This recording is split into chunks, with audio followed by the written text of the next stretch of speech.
My son looked me dead in the eyes and said, "Dad, if your account were empty, how would you look?" He laughed while he drained every dollar I had ever worked for. But he had no idea who he was really laughing at. Before I go on, I'd be grateful if you'd subscribe and tell me where you're listening from. Every story I share carries a piece of the life I've lived, and your support gives me the courage to keep telling the truth as I've seen it. Thank you for being here with me. Mornings feel different when you reach your 70s. They don't rush you anymore. They settle around you, soft, warm, almost patient. I always begin mine the same way, slow feet on cool hardwood, a hand bracing the edge of the counter, and the old kettle whistling just a little louder than it used to. The radio on the windowsill hums songs from a time when my hair was still dark, and my back didn't complain when I bent to pick something up. Sunlight filters through the lace curtains of my Boston brownstone, catching dust in the air like tiny pieces of memory drifting around without asking permission. I built this house with Margaret back when we thought life would go on forever. She was the heart of our home, always humming in the kitchen, always leaving little notes on the fridge, always smelling faintly of lavender. Even 10 years after she passed, I still catch myself setting 2 cups on the table. One for me, one for her. Then I stop, smile a little, and tuck the extra cup away again. Old habits don't die. They wait for us. My son, Caleb, spent half his childhood sitting at this very table, swinging his legs and asking for pancakes shaped like dinosaurs. When he was small, he'd wrap his little hands around my neck and say I was his hero. And I tried, I really did, to be that for him. When Margaret got sick, I held the house together the best way I knew how. Double shifts. Consulting jobs. Eating late dinners alone with bills spread across the table. I didn't want Caleb to carry any of that weight. He was in college then, bright, hopeful, struggling more with finding himself than finding money. I gave him what I could and shielded him from the rest. That's what fathers do. We hold the roof up even when the beams feel like they're cracking. When I finally sold my engineering consultancy last year, I felt something I hadn't felt in decades: relief. The sale brought in $620,000, not a king's fortune, but enough to keep an old man comfortable in his later years. Enough to breathe a little easier. And I trusted Caleb to help me manage it. Maybe that was the mistake. Not the paperwork, but the trust. Still, in those days, he was just my son again. He'd come by with groceries, sit on the porch while my knee acted up, help me water the herb garden Margaret planted. The rosemary still grows wild. Sometimes when the wind brushes past, it smells like her. Those moments hit the hardest. Sienna, his wife, always came with him. Sharp smile, sharper eyes, always searching, always calculating. She'd comment on the antiques, on the house value, on how complicated finances can be for someone your age. I brushed it off. Young folks talk too much about money. That's how I saw it then. One warm afternoon, Caleb sat beside me on the porch steps while I watered Margaret's thyme. He told me he wanted to manage my accounts, help rearrange my savings so they worked for me. His voice sounded earnest, familiar, still full of that boyish charm he never really grew out of, so I said yes. Of course I did. He was my son. My only son. I handed him the power of attorney papers like I was handing him a family heirloom. He thanked me, hugged me, told me I'd made the right decision. I didn't think twice. Parents see the child they raised, not the adult they become. That evening, we ate leftover roast chicken and watched the news together. He laughed at the same jokes he laughed at as a kid. It felt good, comfortable, like life had circled back to something familiar. Later that night, I sat alone at the dining table sorting through old papers. Mortgage receipts from the early years, a grocery list Margaret wrote in her rushed handwriting. A drawing Caleb made when he was 7, me holding a toolbox, him holding my hand, the words, "My hero," scribbled underneath. I held that drawing longer than I should have. Maybe because something in the air felt different. Not a warning, not a sign, just a small shift like a bridge settling under its own weight. I didn't know it then. I didn't see the fault line forming beneath my feet. I only knew the house felt unusually quiet, and the tea in my mug tasted colder than it should have. I went to bed that night thinking tomorrow would look just like every other tomorrow. A kettle, a radio, sunlight on lace curtains. I didn't know that quiet evening at the table was the last real peace I'd feel for a very long time. The night it happened didn't feel dramatic at first. No storm, no slammed doors, just the quiet of an old house settling into itself after sunset. I'd come home early from a small neighborhood gathering. My knee was aching, and the noise had pushed a headache right behind my eyes. I slipped off my shoes by the door, rubbed my temples a little, and headed toward the kitchen to warm some tea. And that's when I heard it. A voice. Caleb's voice. Low. Relaxed. Almost cheerful. Then Sienna's, smooth, sharp, carrying that tone of someone who thinks they're in control of something they shouldn't be. I should have walked right in. But something ancient in me, something born from decades of knowing when a structure is about to fail, told me to pause, so I stood perfectly still in the hallway, just inches from the cracked door of my own study. And I listened. Caleb chuckled. Not his childhood laugh, the one that used to echo through our yard like sunshine. This laugh had weight. Edges. A hardness I'd never heard in my son before. "Dad has no clue," he said. "He still thinks I'm managing his accounts responsibly." My hand drifted to the wall, fingers spreading against the wallpaper Margaret once chose. My heart gave one slow, unsteady thump, like a hammer striking the first crack. Sienna's voice slithered through the doorframe. "Of course he doesn't. He trusts you. Old men always trust their sons. That's why this works."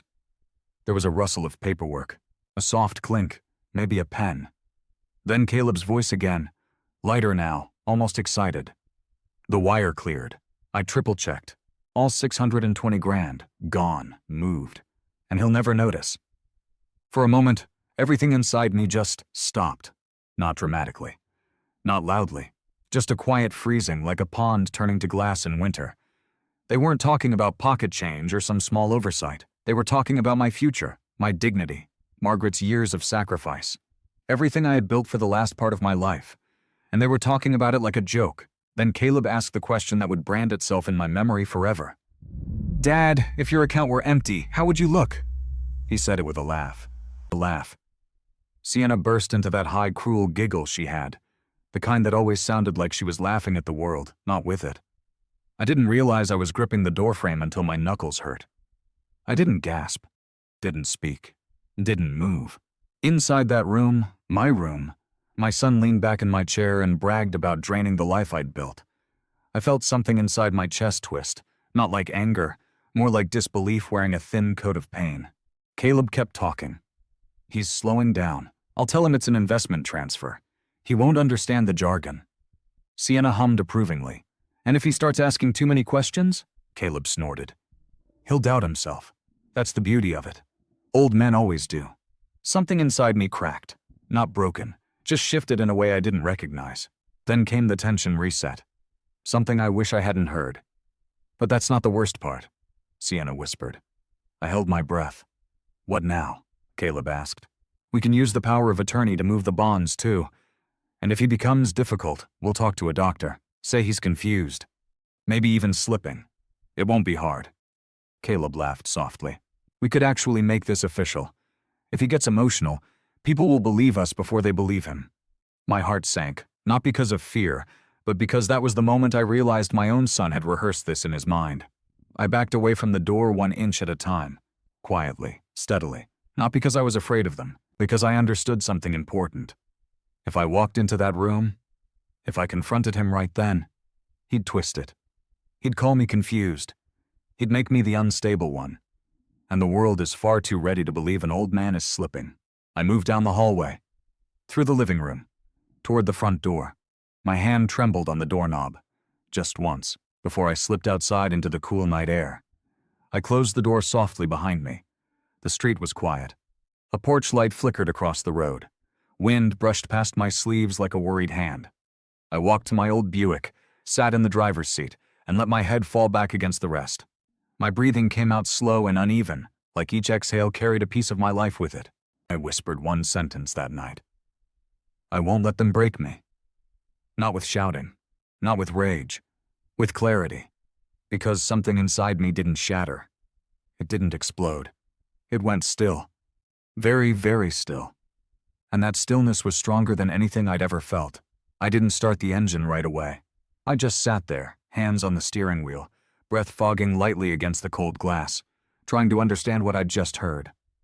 The street around me looked so normal. Porch lights glowing, a neighbor's TV flickering through the curtains, a dog barking somewhere down the block. But inside my old Buick, the world felt smaller, more fragile. Like everything I knew had shifted an inch to the left when I wasn't looking. My fingers wouldn't stop trembling. I tucked them under my thighs to keep them still, but even then, my knees quivered. I'm not a man who scares easy, but betrayal, real betrayal, doesn't hit like fear. It hits like emptiness. I kept staring into the rearview mirror, expecting to see the same old man with the same tired eyes. But what I saw instead was someone who looked lost. Not weak. Just lost in a way I hadn't felt since the day Margaret died. But I didn't cry. Not yet. I think I was too stunned for tears. I turned the key, and the engine hummed alive. I drove slowly, not really picking a direction, just letting the car move while my mind tried to catch up. The city lights blurred past my windows like long streaks of old memories. I found myself down by the Charles River, parking under a street lamp that flickered from time to time. The water was dark, rippling under the weight of the evening breeze. I watched those ripples for a long time. They reminded me of my life, wide circles that grew thinner and thinner until they vanished. I leaned forward, resting my forehead on the steering wheel, and exhaled.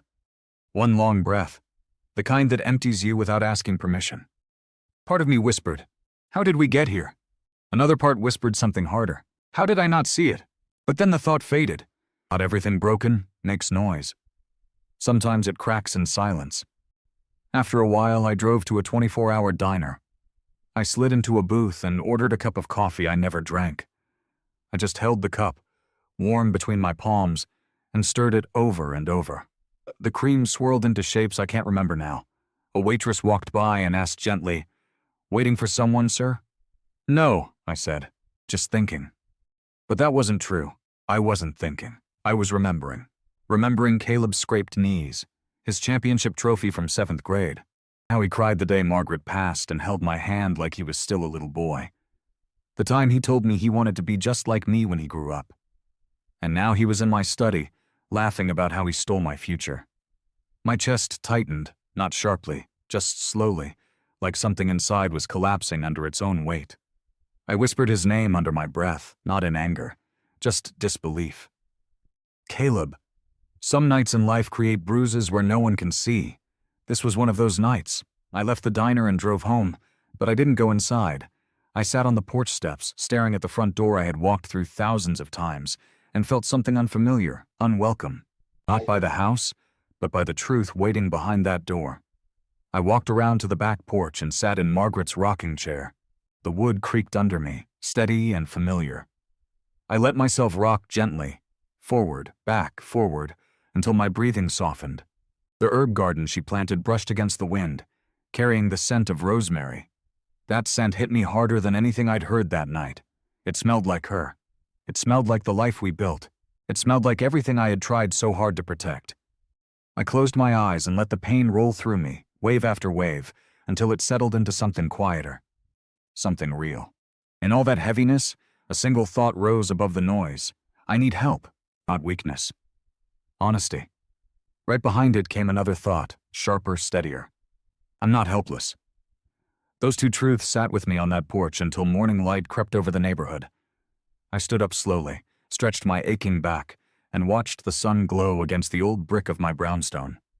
My hand reached for the phone almost on its own. I knew who I needed to call. Daniel Mercer. A friend who showed up when life demanded a witness. A man who knew how to read between the lines without asking too many questions. My voice shook just a little when he answered. "Danny," I whispered, "I need your advice." And for the first time since hearing my son's laughter in that study, I felt something shift inside me. Not anger. Not fear. Resolve. A steady, quiet kind of resolve that settles deep in a man's bones. Danny didn't waste time with small talk. He never did. The moment he heard my voice shake, he said, "Where are you? Stay put. I'm coming over." 15 minutes later, his old silver Subaru rolled up the alley behind my house. He climbed out fast, coat half-zipped, eyes sharp and steady, like a man arriving at a fire he already knew how to put out. We sat in the kitchen, the one place in the house that still felt like mine. I made coffee, but my hands were shaky, so Danny took the pot from me and poured it himself. He didn't ask what happened. He waited. Sometimes silence is the best kind of kindness. When I finally told him, every detail from the offshore transfer to the mockery in Caleb's voice, he didn't curse. He didn't flare up with outrage. He just blinked once, slow and heavy, like the truth was settling deep behind his eyes. "Well," he said quietly, "it seems your boy wants to learn what happens when he underestimates the man who raised him." I didn't smile. Couldn't. But I breathed a little easier knowing Danny was with me. We talked long into the morning, not loudly. Calm. Controlled. Like two men planning how to walk through broken glass without bleeding. "I'm not going after revenge," I said. "Good," he replied. "You're going after justice. There's a difference." He leaned forward, elbows on knees. "You follow my lead. You move slow. You move quiet. Like a carpenter measuring twice before cutting once." That steadiness, his calm, gave me my own. We started with the basics. Every document I had, every contract, every bank statement Margaret and I ever filed neatly into that old walnut cabinet she loved so much. I laid them out across the dining table like blueprints, not for a house. For my own survival. Danny combed through each one, reading every signature, every clause, every line of fine print. His finger paused over a page. "This," he said, tapping it lightly, "is your first opening. Limited power of attorney. He can manage transactions, but not alter beneficiaries, not alter wills, not close accounts without your signature." I nodded slowly. He was hoping I wouldn't remember that. "And you didn't," Danny said. "But you do now." We moved to my laptop next. Danny set it in front of me and said, "Every password you have, change it. All of them. And don't write them down." I typed slowly. My fingers remembered the motions even when my heart didn't feel steady. When I finished, I sat back, rubbing my palms on my knees. "It feels strange," I murmured. "What does?" "Taking back something I should have never handed over." Danny nodded. "That's what trust does. It makes you generous. It makes them bold." He pointed at the paperwork. "Now you make yourself the trustee of everything again. Every asset. Every cent. You pull back the curtain he thinks is locked." I updated forms, reassigned accounts, filed new directives for my retirement savings. And when one document asked, "Who is your primary trusted contact?" I wrote Danny's name, not Caleb's. Around midday, we drove to the bank. I wore a clean sweater and my best coat, the old camel-colored wool one Margaret bought me the year we took that trip to Vermont. I wore it like armor. Inside, the branch smelled of paper and carpet cleaner. Soft music trickled from silent ceiling speakers.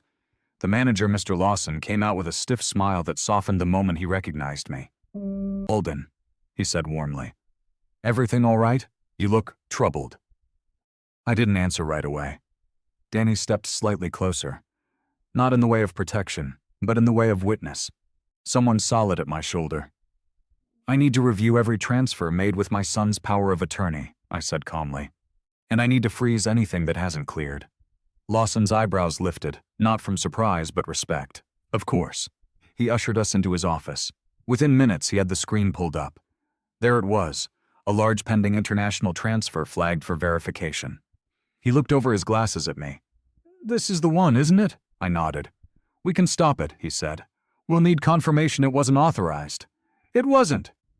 "Then consider it frozen." That word hit me, frozen. Not gone. Not lost. Frozen, like pressing pause long enough to catch my breath again. Lawson printed every record and handed them to me in a thick folder. "If you'd like to pursue this legally," he said gently, "you have grounds." Danny and I left the bank in silence, not heavy silence. Purposeful silence. When we got back to my house, Danny took a long look at me. "You know what comes next?" I nodded. "Patience." "Patience," he repeated, and acting like nothing has changed. I swallowed hard. Pretending was never my strength, but the quiet inside me, the part of me that broke the night before, had changed shape. I could feel it. Not anger, not fear. A calm I didn't expect. A clarity only time and age can make. That night, I stood by the window, looking out at the yard as the porch light hummed. I thought of Caleb, of the little boy he once was, of the man he'd chosen to become, and I whispered the title in my mind. Just once. "Dad, if your account were empty." He was about to learn exactly what that meant. The stage was set.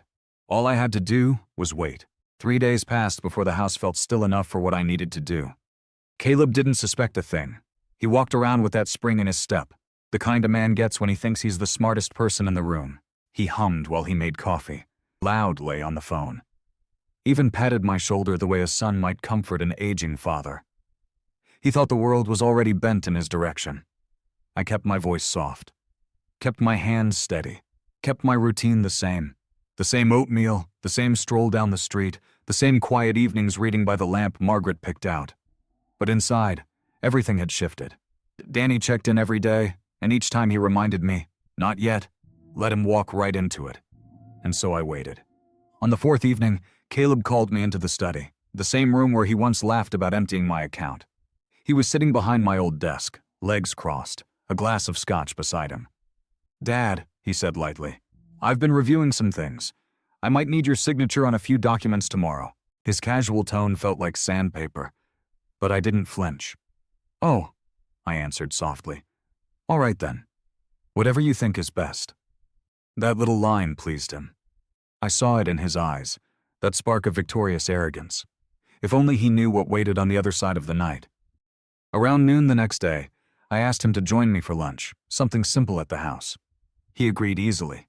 It felt like he thought he was humoring an old man. I made roast chicken, Caleb's favorite, and as the smell filled the house, I could almost feel Margaret's ghost sitting near me, offering that small, knowing smile she had whenever life called for patience. When the meal was ready, we sat across from each other at the kitchen table. Light filtered through the curtains, soft and golden. Everything looked normal, painfully normal. Halfway through the meal, I set my fork down. "Caleb," I said quietly, "I checked my bank account today." He froze for a fraction of a second, small enough most fathers wouldn't notice. But I'm not most fathers. "Oh?" He forced a smile. "Probably just processing delays. International wires can be weird, you know?" He tried to sound casual, but his hand tightened around the wine glass. "I saw a pending transfer," I continued. "Large one? Strange recipient." He cleared his throat. "It's part of your investment strategy, Dad. Remember? I told you I'd move the funds. High-yield bonds. Overseas diversification. Long-term stability. All that." I let him talk. Let him pile lie on top of lie. Let him build the tower he'd eventually fall from. When he stopped, I reached into the drawer beside me, pulled out the thick document folder, set it gently on the table between us. His eyes flicked to it. Curious first, then careful. "What's that?" I opened it slowly, page by page, letting each sheet rest flat on the wood. Bank statements. Transfer logs. Revoked power of attorney papers. Fraud alerts. Compliance notes.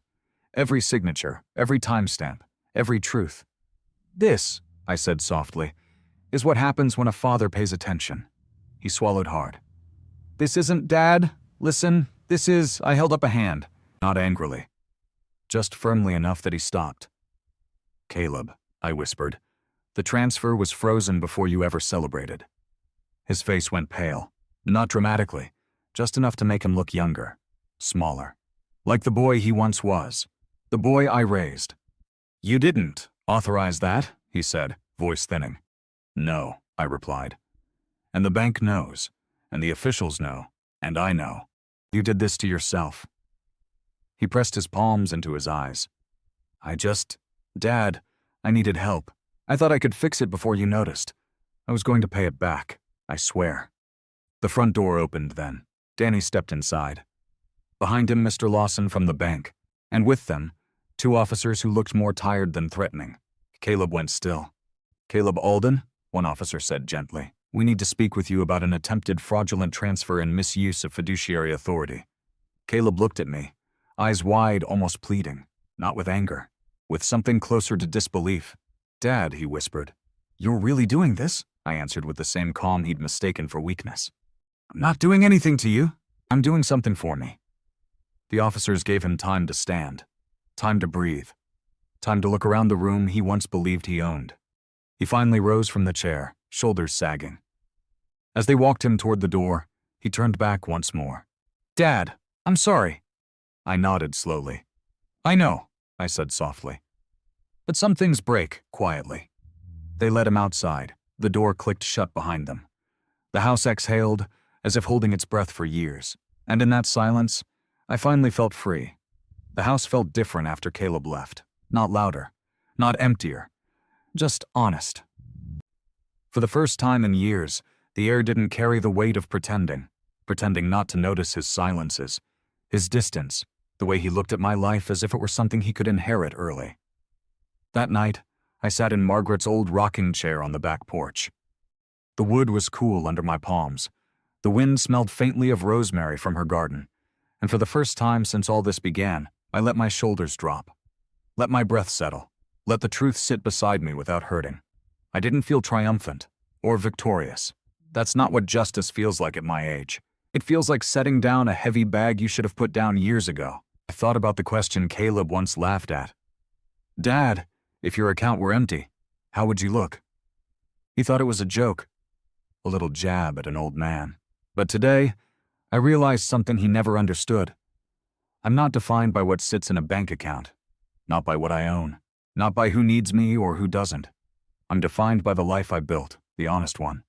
The one Margaret and I carved out of long nights, hard work, and quiet sacrifices no one ever applauded.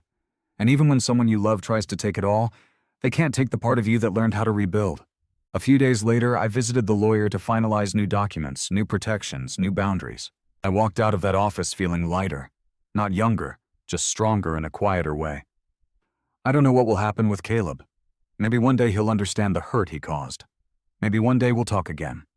Forgiveness isn't a doorway I can open yet, but I haven't locked it forever. All I know is this: respect, once thrown away, doesn't disappear. It waits. It waits for the moment you finally take it back. And that moment, that quiet reclaiming of dignity, is worth more than any fortune someone could ever steal. Would you have done the same in my place? Tell me in the comments. And if my stories keep you company, I'd be grateful if you'd subscribe.